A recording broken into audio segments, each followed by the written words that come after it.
everybody, and welcome to another E5 podcast. I am once again joined by my tag team partner. Hello, I'm JW. And I'm Paul Meenan. Thank you for joining us. So today, David Watts, Sparky Ninja, is not available. He is busy at a top secret location doing some very intense training work for people that we can't talk about. But so he can't join us. Well, if he did, he'd be joining us from a mobile phone, probably where there's no signal. So Dave will hopefully join us on the next one, whenever that may be. Today is going to be something completely different because me and John are kind of winging this a bit. But what we're doing is we're kind of exposing ourselves to what we do know and we don't know.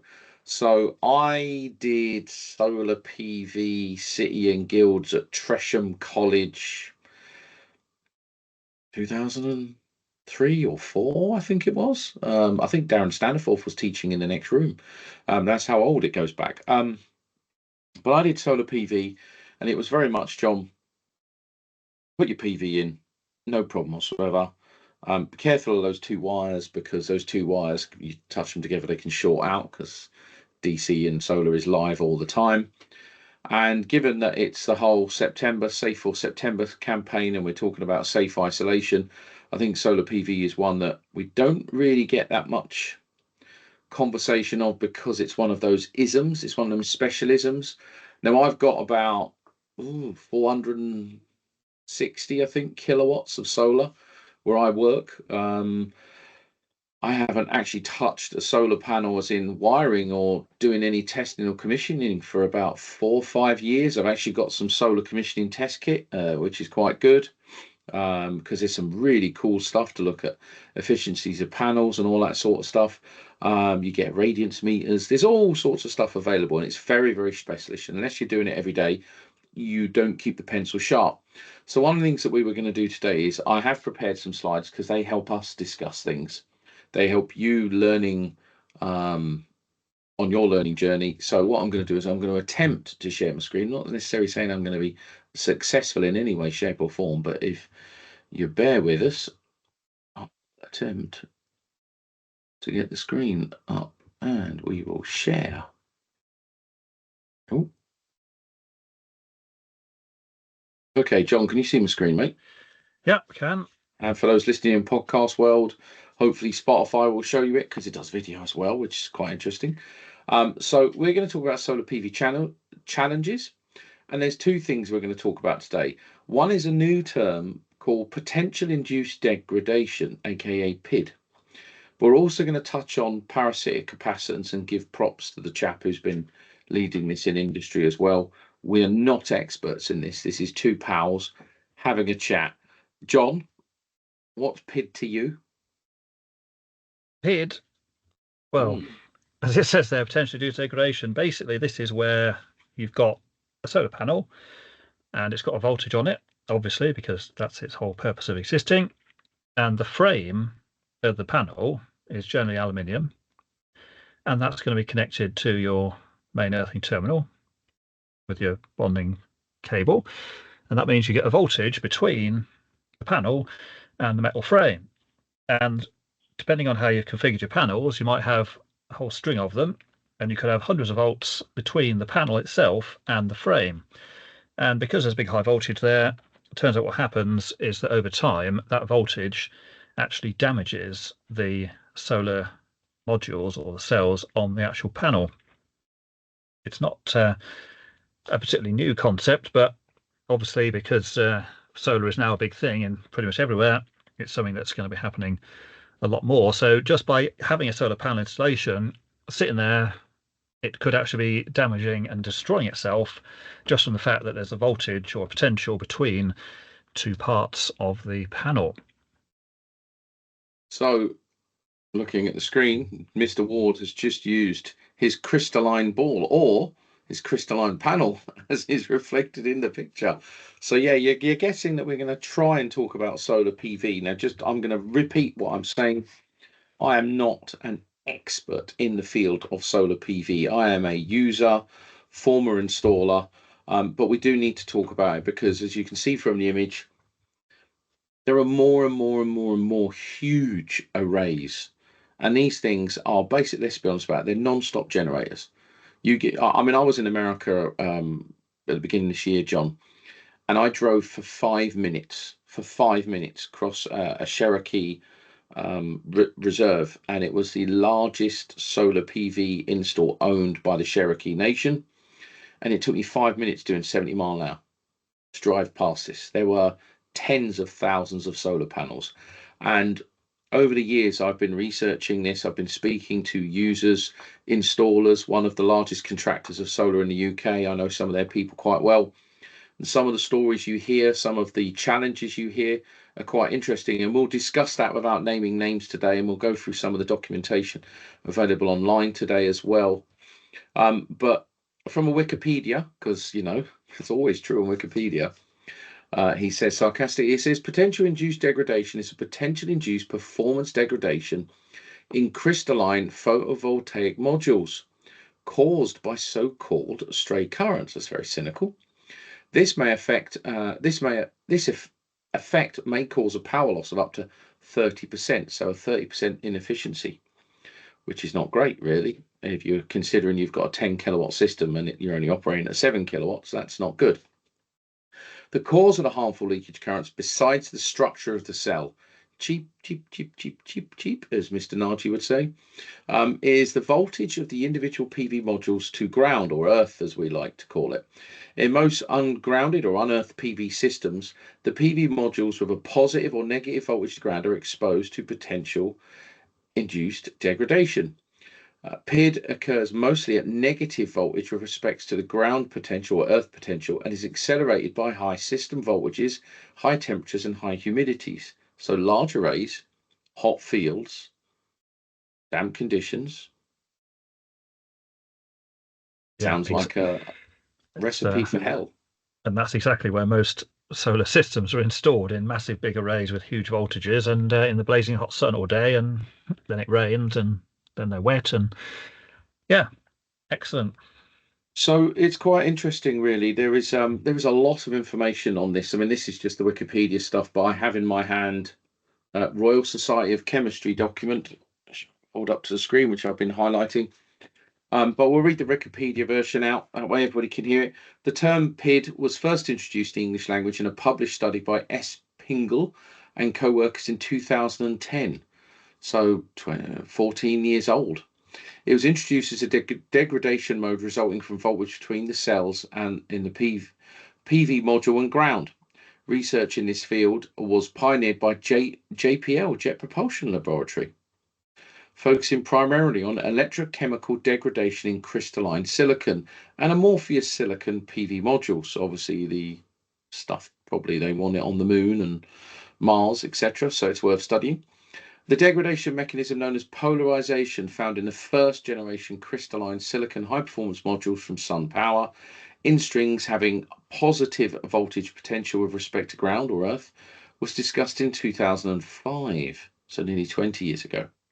Degradation of conventional front junction solar cells modules under voltage potential was also observed. The degradation by polarization was also covered in the trade journal Photon 2006 and 2007. I keep hearing of this from lots of people. One of the terms that was used by someone who shall always remain nameless was what they found was at night time with the cheap solar panels, they were finding, and depending on the conditions, that the neutral and the positive were switching at night in cheaper panels. I'm not saying that happens everywhere, but they were finding there was a switch of polarity at night time, which is a bit weird. Anyway, 2007, PID was reported on a number of solar panels from Evergreen Solar, which is again recorded in Photon magazine. In this case, the degradation mechanism occurring in photovoltaic modules containing the more common front junction, neutral and positive, with crystalline silicon solar cells where the modules were in negative voltage potential with respect to ground. PID was further discussed as a problem in ordinary crystalline modules. Lecture by the solar energy company Solon at PVSEC in Valencia in 2010.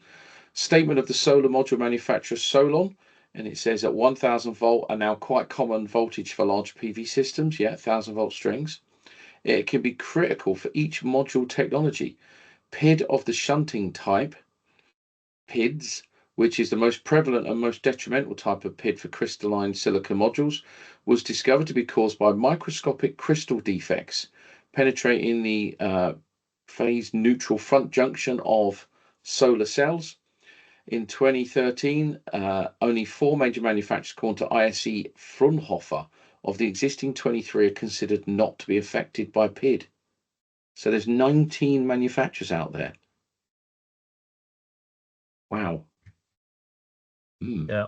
Now, a lot of that is to do with how the cells are actually manufactured, which obviously we're not going to go into here because we'd be here for weeks. But the point is, it affects a very large number of panels out there, and say, in the case of that one, almost all of them.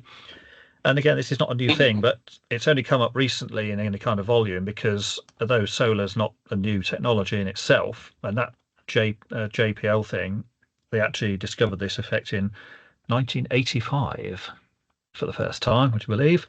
Wow.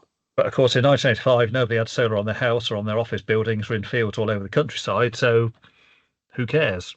But fast forward 30 years or more, and it suddenly starts showing up in all of these systems. And it said there, it's now common to have extremely large photovoltaic strings, 1,000 volts plus in each system, and they're everywhere, like acres of fields covered in them.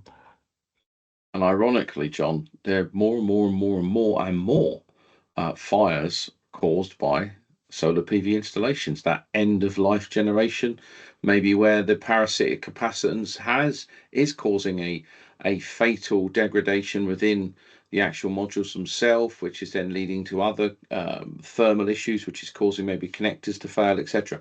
Again, we're not fire experts, folks, but it's fascinating. Now, another manufacturer, we took a very interesting narrative. John, do you want to read this one, actually?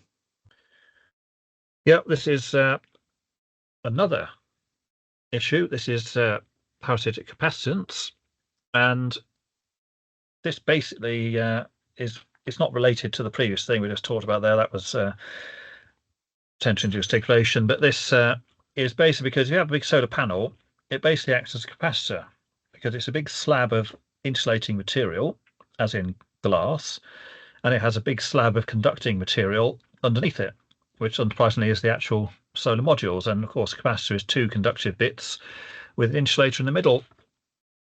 So the way that PV modules designed means that they always exhibit capacitance towards their environment. This is not required for the function of it. It comes about essentially from the mechanical structure of the module. So in other words, you've got a solar mod panel is a big capacitor, or big in physical dimensions anyway. And this is therefore known as parasitic capacitance, as in parasitic, in other words, you don't want it. It's not a desired feature of the product. In particular, the capacitance increases with the conductive surfaces present in a PV array, and consequently a large, powerful PV field exhibits a correspondingly large parasitic capacitance, which will increase even further if the surfaces are damp, which unsurprisingly happens when it gets raining on it, or there's a bit of condensation. This phenomenon does not affect the insulation of the PV modules in any way. However, the operating behaviour of the inverters may be influenced by parasitic capacitance. And if transformerless inverters are used, so what you get is something called displacement currents can occur, which are capable of tripping the residual current monitoring the inverter, or even that of the circuit that's feeding it. Obviously, that's not desirable. And in the first case, this causes the inverter to temporarily disconnect from the utility grid, after which it will automatically revert to feed in operation. And then in the second case there, it will be interrupted until the residual current device has been manually reset. And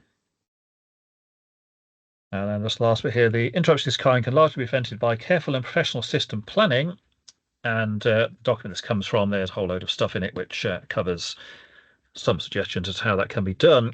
So this thing about capacitance of the panels is sort of inherent in how they're manufactured. And if you want to avoid these problems, then it's up to whoever's designing the system. But here's the problem.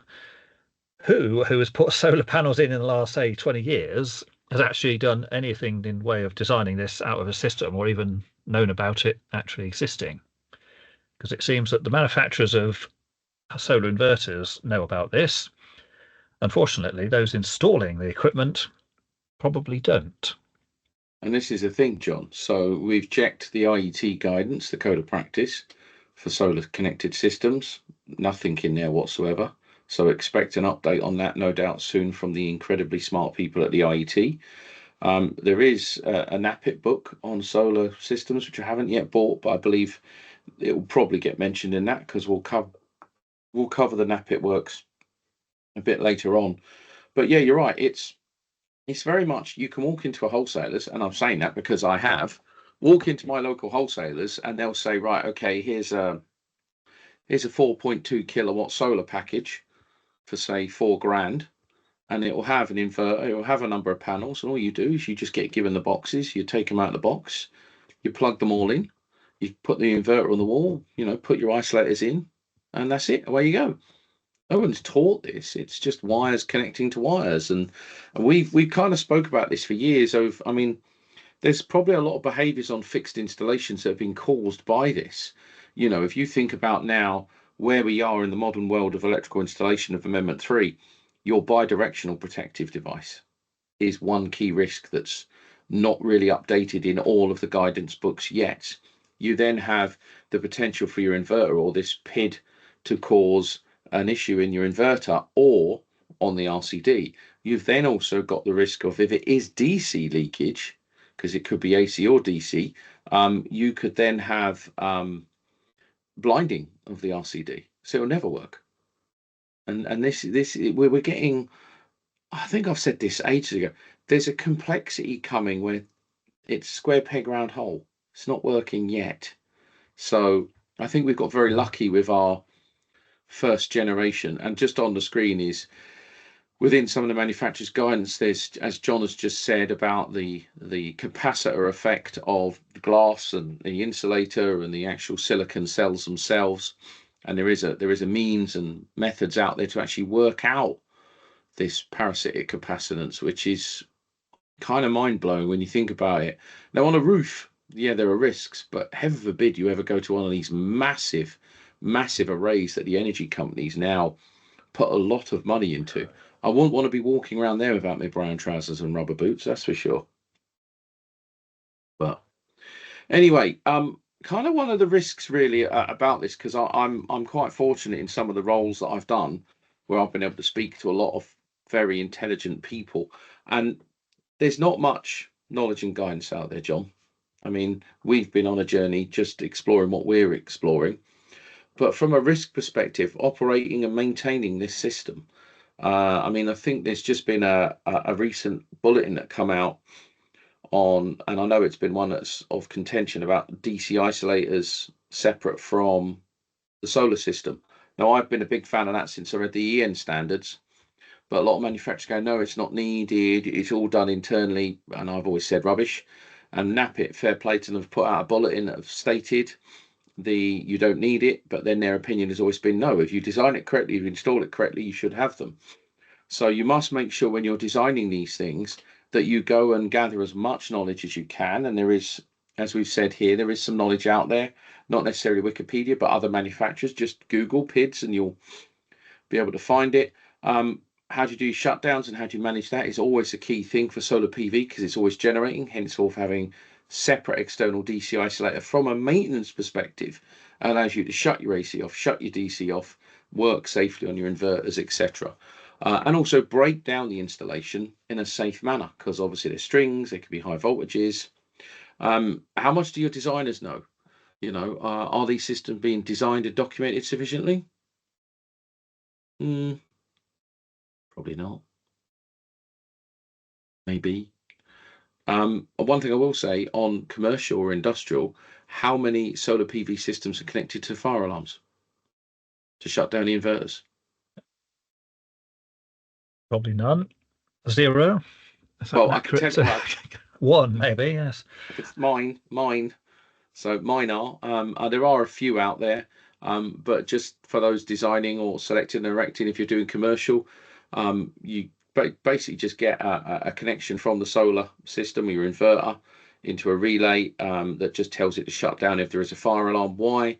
Because if you have a solar system on the roof and it's generating and there is a loss of power because the mains melts, there is a potential you've still got a live cable. For firefighting services, it's a pure risk to protect firefighters. So you don't have an energized cable that doesn't need to be energized even if the mains has melted, because you could be prosumering. There are many different mechanisms for this, and remember, this is a system that just keeps on going. So especially in the wonderful world of prosumerism. Now, IT earthing, this is what scares me. So it's not allowed on solar PV. There is a note in the code of practice that says IT earthing is not allowed, but we know it is used. John, would you like to explain IT earthing? Yeah, IT is nothing to do with computers, by the way, so forget that. But this is the deal where you're not basically connecting any part of it to the general mass of Earth. So isolated is the key word here. Now, it's not used in many places, but the place it is used have to be controlled environment. So in other words, it's like a room or special setup where it's all controlled. You've got equipment in there to detect if there is a fault to Earth at any time. So definitely not the kind of thing you want to be using outside, as you can't control what's going on outside. And of course, solar panels being what they are always installed outside. So clearly completely unacceptable for that. All solar installations should be connected to Earth, and certainly things like metal frames or whatever else. But having said that, some manufacturers of devices are implying that that's a possible option to actually go for with, as it says here, boxes of magical things. John, you love your boxes of magical things. They make everything better. This is the what we're talking about here is the PID, or the potential induced degradation, rather than the capacitance issue. But yeah, there are companies, there's several of them actually, make these boxes of mystery which you shove in your solar installation, and they are supposed to eliminate the problems of potential induced degradation, and they may well do that. But the question is, how do they work? And of course, the manufacturers don't tell you because it's a secret box with things inside that they're not telling you about. So yeah, it's quite scary. So IT earthing, here's one for you, John. So I am aware there are major solar PV farms in the UK that use IT earthing. right, Yeah, and henceforth the term insulated boots and brown trousers. Now I'm also yes, aware of other installations where, and this is the O&M bit here, when a person is on the ground near to the solar PVs, it is a TNS system. When the person leaves the area, a magical switch is thrown and the earthing system becomes an IT system. Why? Because when there is that first fault, nothing happens. So it protects that connection to the grid. However, the resulting risk of switching earthing systems or shutting down or having faults that clear or not clear is the connection to the national grid could be lots and lots of transients, surges, pulses, overloads of the local network. Because I have heard of solar PV systems where they have had to, I'm trying to think of curtail the loads coming out of the solar PV generation, because when they first commissioned it, it actually melted part of the H3 network. So we are in the right, wonderful world of system dynamics, and local generation centers in theory works brilliantly, but that pumping lots and lots of transient current into the system, I don't think we've got quite right yet. But you mentioned your box of magical things, John. Let's have a look at one, because we do have one. So I'm just going to put on the screen a PDF, something called a PID killer. Quite fascinating. Now, just for everyone watching, just to be clear, we have, let's see if I have removed any manufacturer naming and stuff and branding. Me and John have a view. We're just going to go through this sheet without advertising or marketing anybody. But just on the screen, we have an electroluminescence image of a PID affected module. What is that to you, John? Yeah, this is apparently you can use what was basically a camera to take an image of the modules, and if it's been affected by this potentially induced degradation, it will show up. And that's what they've got there. And it's not just a camera, of course, it's one that's specifically looking at certain wavelengths of energy coming off of it. But nevertheless, that is a thing, and it can show you the degradation. So it's a real thing. It does exist, and you can detect it. And you can actually see it in the image we've got there. And ultimately, this is damaging the cells themselves, so that their output is going to be reduced. As was told previously, up to say 30% in the case of that document we saw previously. Fascinating. Well, so PID is called the hidden threat. I'm just going to read from this sheet. So potentially introduced degradation, or PID, is a phenomenon that has only become a concern in the PV industry. PID impacts the ions of a solar cell and results in a degradation in the module output. PIDs can significantly reduce power of a PV pod module. Power losses as high as 70% here in the first 18 months are not uncommon with slow developing degradation. Take this with a pinch of salt, folks. PID can significantly impact the power output before it is detected. Potential induced degradation, it's a tongue twister, is often seen as a module defect but requires changes at a system level. The occurrence of PID depends mainly on the electrical configuration of the system and module design/construction. However, system voltage, temperature, humidity, and irradiance can also contribute to the occurrence of PID, which is why when you're testing and doing maintenance, you're using a radiance meter to look at the sunlight levels.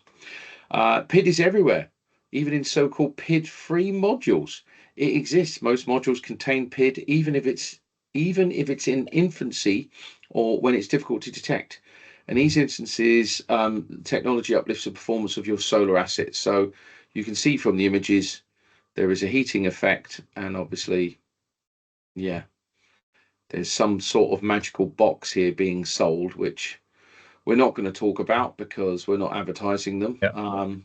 Yeah, this document's from one of the manufacturers, but there are multiple manufacturers of these types of box. So, and we're not saying it doesn't work. We're saying that we are incompetent because me and John have never installed one of these magical things that make everything better. I'm sure John would love to install one of these magical things that make things better, but yeah, the unicorn. So PID is a slow developing problem affecting the first modules at the negative end of the string. Surrounding conditions of the installation affect the PID problem and can accelerate the degradation. So it sounds like to me that with PID, the minute you install something outside, it's going to start happening. Yeah, as soon as you put the voltage on it, the voltage goes on, and the higher the voltage, the worse this gets. And of course, that's going to happen because that's the whole point of the solar panel being put there in the first place. So detection is best performed through lab-grade electroluminescence testing. I'm sure there'll be a city and guild at some point on electroluminescence testing. Don't think the megas do electroluminescence testing.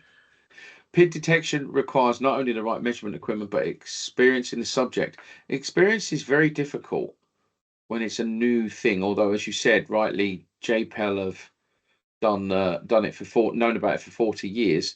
But this company have said, having tested over 20,000 modules in the field using their tripod, and they deploy a range of electroluminescent tripod systems. So it's obviously, as you can see in the images, it's a tripod that goes squarely over each module so it can do the scan.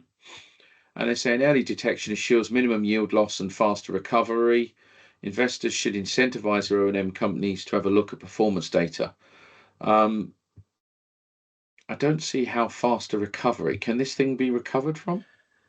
Well, that's one of the things that this company and several others claim. So that it's saying that even if it's been damaged, their box can not only stop it happening, it can also reverse it and make it all better again. Now, whether that's actually true or not is another story, but that's what they are claiming. The other question is, how are they preventing it? Because ultimately, the problem is that you've got this high voltage between the individual panel or the cells in the panel and the ground or the metal frame in most cases. And it's also called a float controller, which kind of implies it's disconnecting the ground somewhere or the earth somewhere. Yeah, it's kind of Maybe weird. not. So it says negatively grounded systems create a heightened risk of electrocution. Electrocution means death on sites and excessive health and safety controls. I didn't ever thought I'd hear the word health and safety controls being deemed excessive. That Yeah. tells you need to seriously worry, or you need to think about what you're designing and installing. Again, just our opinion. The flow control offers a practical alternative. It allows operation of a non-Earth system. Okay, so that's an IT system then, while simultaneously combating the PID effect and uplifting production. Thanks to single fault tolerance, the PV system creates a higher yield than an Earth system, whereby the Earth short circuit results in immediately. So this to me is saying that if you don't Earth it, it's more efficient. So don't Earth stuff. Yeah. I mean, that's Is probably this right, because if it's not earthed or grounded as they've described it there, you're not going to have the voltage between the panel and the earth because this is not connected. But the problem is that's an IT system, which is the very thing you don't want to use outside in a wet field with some hundreds of miles of panels stuck in it.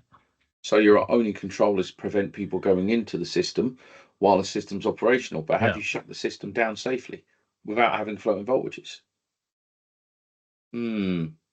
Interesting. So yeah, magical box of tricks makes things better. So next one, plant recovery. Successful plant recovery is well documented from their references. This is this company whose names we've omitted from this document. In this example, we've compiled the output data at string level to demonstrate the effect. Since the inverter has 5 individual performance parts and one of these magical boxes to a float controller, a multi-connector and all the power supplies and DC buses. Basically what they're saying is use our box of tricks and it's the performance is better than 83%. So buy our stuff. On average, sites affected by PID, which in theory is all of them, that have their solution installed, experienced a production uplift of 10-20%, which I think you're going to get if you then remove the earthing, because that's what this is doing. So effectively, is this device, John, something that creates an IT earth? Well, that's what it looks like. I mean, because ultimately, what else could it do? It's connecting between the panels and the rest of the system. So, as we've seen in that picture, so yeah. Hence the term float controller, because Yeah, the earth is floating. Yeah, the name's there. So apparently lots of PV magazines all say it's great, but long-lasting effect of the PID killer. So this is the irony. So PID killer, person killer. So is PID person immediate danger? I know I'm being satirical here, but I'm just gonna say go and have a look at this, folks. Is what we're trying. And there's a nice little picture of the beautiful machine on rollers rolling along with cameras taking images. And again, UK solar farm with a PID controller and some wonderfully, oh look, they've used those little pads and some plastic yeah. IP boxes in IP boxes. Okay, that's fine. So yeah, I just wanted to kind of show that really, because that's quite an interesting one. So we have a float control that potentially causes IT or creates an IT earthing system. So the point being is, if you're doing solar, this thing called PID is a potential danger. We're looking for more guidance. Maybe try and consider that in your designs more. I'm not saying go and produce an IT earthing system, but just be mindful of it. Now, on that as well, there is a wonderful piece of data from the Royal Society of Chemistry. Chemistry? What's wrong with me? Sorry, it's late, folks. Chemistry. And it's a very good report from a number of peers who have actually gone into this in a whole level of detail. And I mean whole level of detail, that makes the manufacturer's document we showed you just look embarrassing, to be perfectly frank. So yeah, there is some good information. I will try and put a link into the comment, not the comments, the text thing in the YouTube video. But we're going to move on because there is on social media another challenge that's occurring with solar PV called Parasitic Capacitance. Oh, hang on, something's gone wrong there. Parasitic capacitance in solar systems refers to unintended capacitance, as you mentioned earlier, John, that forms between different components of the system, such as between solar panels, conductive layers, and the ground. Now we know that causes the PID issue, or between different electrical conductors within the system. This capacitance can arise from the physical layout, materials, and connections of the system. In solar PV systems, parasitic capacitance can affect performance, particularly in terms of energy losses. Again, that's why that PID killer, I think, has come out. Or signal interference in sensitive electronic components like inverters. When voltage changes occur, the charge stored in this parasitic capacitance can create leakage currents, leading to inefficiencies and potential safety concerns, especially in high voltage systems. Mitigating parasitic capacitance typically involves careful design, such as proper insulation, earthing, optimized wiring layouts to minimize unwanted capacitive effects. Now, this fella here, Dave Curtis, legend. So Dave Curtis works out of the NAPIT HQ. I have done my battery energy storage training with him. He is very good. He is very passionate. He is very much one of the boys. He is a spark, 4 sparks. He doesn't do politics, and he's done a couple of little videos on LinkedIn, which we're going to show you, where he physically shows you the stuff he's trying to raise a profile of. So I'm going to shut and press play. Hopefully this all works. My name's Dave Curtis, I'm with Steve, and we're here to talk about parasitic capacitance. So what is parasitic capacitance? Parasitic capacitance is where PV inverters, transformerless ones, allow at least 115 volts to pass through onto the DC side.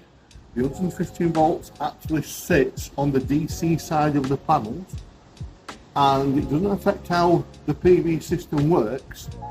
It just sits there, all because of transformerless inverters. Now your PV panels act like a capacitor. That's what they're built like.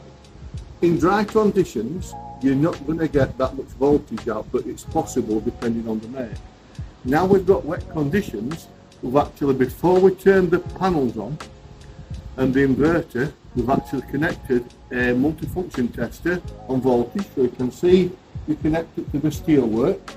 This steelwork is an extraneous conductive part. This could be scaffolding, this could be ladders, and we have connected it to the steelwork of the array. I think that's a very clear message there. Transformers or transformerless inverters can allow AC voltage onto the panel. So this is uniquely different from the PID challenge, but also probably similar to it, if that makes sense. Yeah, they're two separate issues, but they're all connected together. It's basically you've got a high voltage there, one of which the PID thing is it's damaging the modules in physically, and of course this one is where you've got, because of the capacitance there, you've got high voltage, and then because of capacitors you get leakage currents, which is also something you don't want. So they're separate issues, but they are in a way kind of connected. So let's look at the second video now that Dave has kindly put out on LinkedIn. Please find him on LinkedIn. Look at the NAPIT main page for this. Let's go on the second video.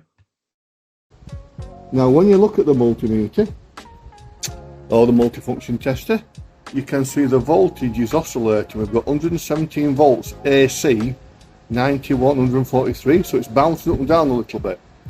This is all because of the transformerless inverters allowing an AC voltage up on here.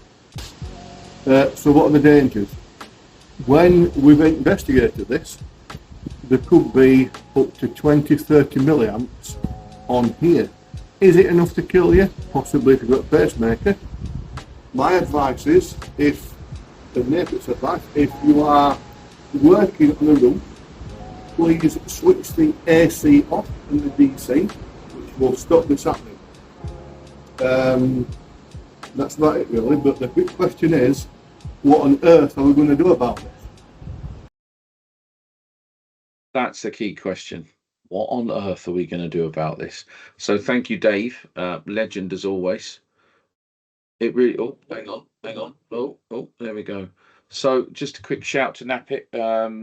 Napit have a new book, Practical Guide for Solar PV Systems, highlights the importance of recognizing and mitigating parasitic capacitance in solar PV. So I don't think anybody will be selling transformerless inverters in the future.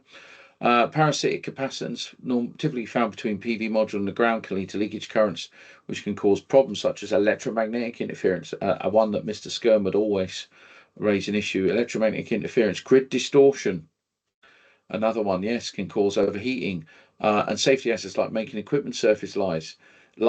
NAPIT emphasised the need for proper insulation and grounding to prevent such issues during installation and maintenance, or earthing, that should read. The guide offers solutions for identifying and troubleshooting leakage currents caused by parasitic capacitance, stressing the significance of correctly insulating both AC and DC and ensuring robust system design.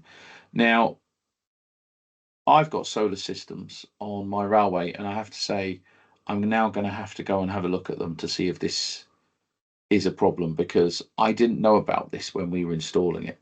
So, yes, we've got the fire alarm links in. Yes, we've got the AC/DC isolators, but I now need to look at my inverters again just to double check to see if there is a risk. How do I manage that risk, etc.? Because this is fascinating. This is scary but fascinating, and there is nothing that I'm aware of in the regulations off the top of my head. I think there might be something in section 8, John. 823 comes to mind. I don't know why, but there is something there. There is definitely something there. Can't remember off the top of my head. I will do in a minute or so. But yeah, so there is something in the regs. I'll check my wonderful guide, but there is definitely something in the regs. 2, 3. Yeah, it's that PEI concept, isn't it? Yeah, this capacitor thing again. Parasitic capacitance is not a new concept. It's been known about for basically forever, and not just with solar either. It's something you get on things like circuit board design and other kinds of equipment. So, as a concept, not new at all. But as is often the case, all the information about it is stashed away in sort of academic journals and whatever else. And when it comes to people installing solar, it probably wasn't even mentioned. So all these systems have been going in, and no one's really thought about this until we're now in a situation where these things are everywhere, and it's now a problem. Yeah, it very much is a problem. So that kind of comes to the end, really, of what we were talking about. But the one thing that I thought was worth talking about as an additional bolt-on, and excuse my slides, was risks. I'm always going to talk about things in risk. Now, there's more and more talk about prosumering and connections to the grids and stuff like that. And I think one of the things that's jumped out at me especially is in the IET Code of Practice for Electrical Energy Storage Systems, 3rd edition. It does have lots and lots of interesting narrative about things like the rated current of fuse links and supply cutout, plus the rated output current of the generating set or sets does not exceed the IN marked on the consuming or distribution board. So this is something that was spoken about a while ago on, I think, Amendment 2, or it was Amendment 2, maybe the 18th edition, about the main switches possibly going from 100 amp to 125. And if you look there, just as 3 examples, if you've got a 60 amp fuse link and you've got a generating set, you might need a 76 amp, i.e. a 16 amp single phase solar system. If you've got an 80 amp, you'll require a 96 amp switch. And if you've got a 100 amp main intake, then technically your main switch could be exposed to 116 amp. We're not going to go into the detail of this yet because we'll wait for Dave to come.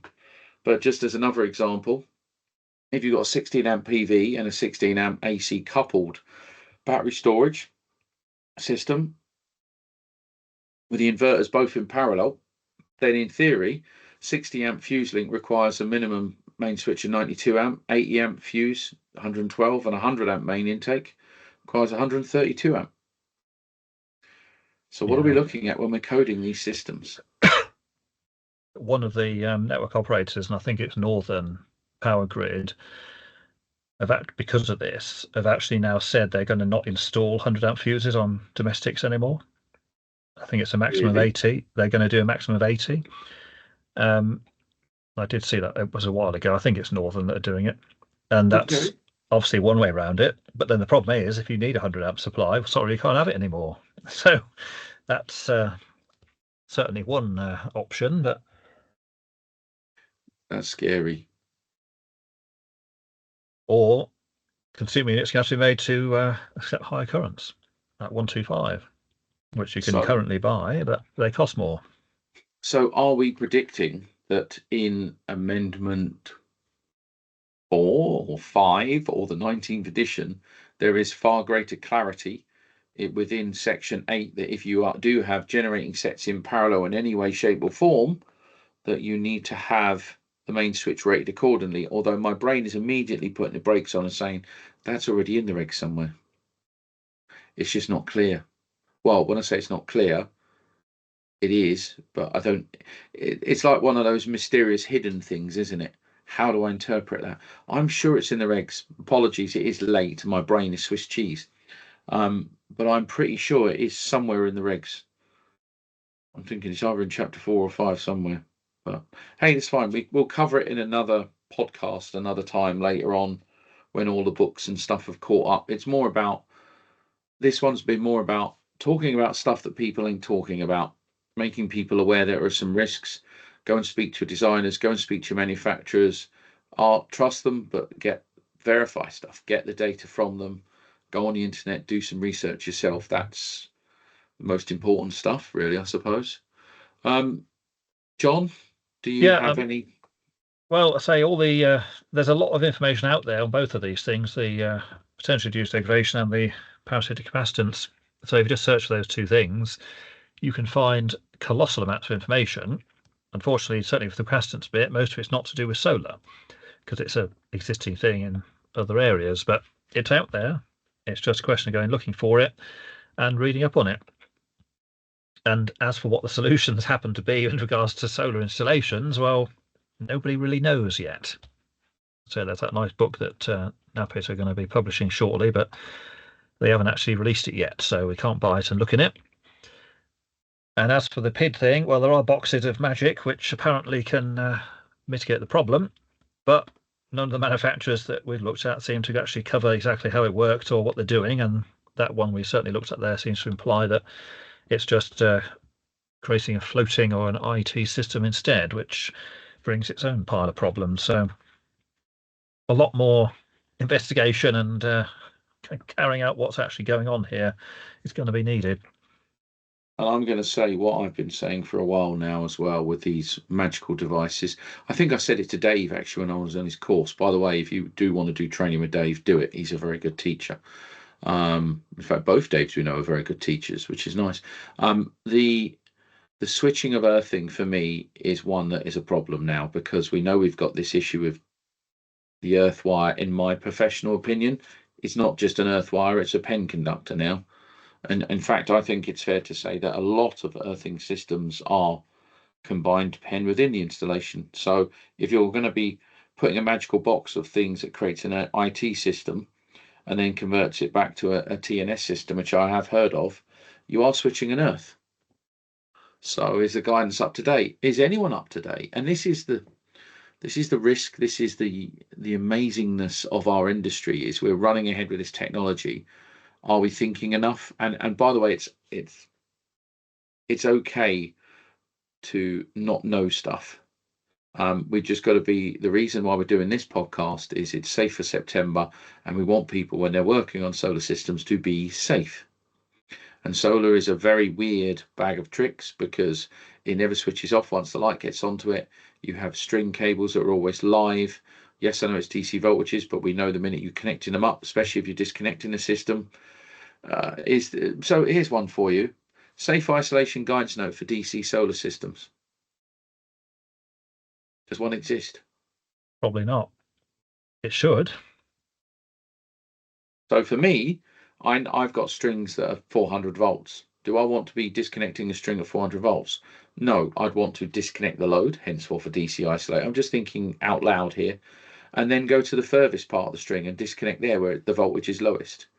And then disconnected parallel. So there's a challenge to industry. Can we have a safe isolation guide for solar PV systems, one that allows you to break down a large high voltage system safely for the installer, rather than relying on those plugs, which sometimes can fail if you get cheap ones that are imported, which we know do fail. Right, other than that, I think we're going to end it there. John, have you got any final thoughts, or do you want to end it?